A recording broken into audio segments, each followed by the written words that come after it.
Ce trompettiste à la con, là. Le singe a plusieurs de ses disques. J'ai entendu un bout du dernier, dis donc. C'est de la grosse daube à gerber avec des connards de mecs sous des chapeaux comme des soucoupes volantes. La honte. Mais je veux pas juger, hein, chacun son goût. Bref, on s'imaginait que c'était dans la poche et puis... On était 5, non? Et pas des rigolos. On se pointe à Sausalito, on arrive en vue du Trident, la boîte où il joue. Le voilà qui en sort par l'entrée de service et sans un regard pour nous.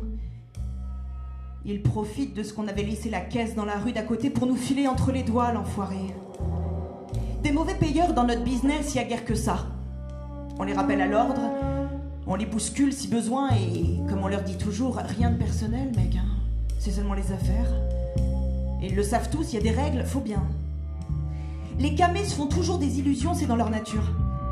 Ce gars-là, cette blanchaille, ce trompettiste qui joue comme on tire la chasse des chiottes, à peine gros comme un cure-dent, il se prend pour qui donc? Déjà que je les aime pas beaucoup ces mecs. J'aime pas leur couleur, j'aime pas leurs cheveux filasses, j'aime pas leurs lèvres minces, j'aime pas les fringues qu'ils ont, surtout celui-là là, genre cow-boy un peu pédé. Bande de tarés. J'aime pas leur façon de gagner du fric avec de la musique de merde et j'aime pas leur façon de le claquer comme s'ils étaient sûrs qu'ils allaient en palper autant le lendemain. Et en plus celui-là, il veut nous baiser. Vous y retournez pas plus tard que cette nuit, poursuit le boss. Vous raclez tout ce qu'il a sur lui. Pour commencer, vous me le soignez en attendant qu'il lâche le reste avec les intérêts. On lui offre un arrêt maladie. Il a laissé passer la voiture balai, tant pis pour sa tronche. Quant à vous, les bras cassés, je vous donnerai pas de troisième chance, pigé. Ça, il va le regretter. Fini les amuse-gueules, on va tout de suite passer en plat de résistance. Il va apprendre à quel point j'apprécie pas les faces de craie qui turlutent du coin de la bouche. Des vieilles conneries chourées à nos grands-pères et qui s'en ramassent un max avec ses résidus. Alors je lui satonne la gueule bien comme il faut qu'il la ferme. Une bonne fois, je lui fais bouffer de la semelle tandis que les autres s'occupent de ses bijoux de famille.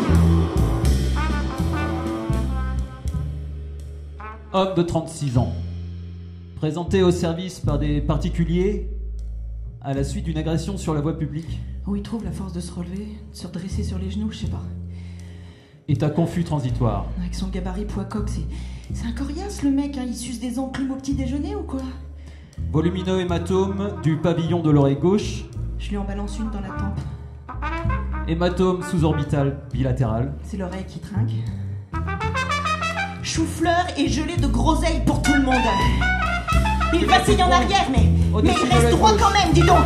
Mais d'où il sort, putain? C'est pas vrai. Il comprend donc pas ce qu'il a. Il comprend donc pas ce qu'on lui demande et pourquoi. Il supplie pas qu'on le dorlote, qu'on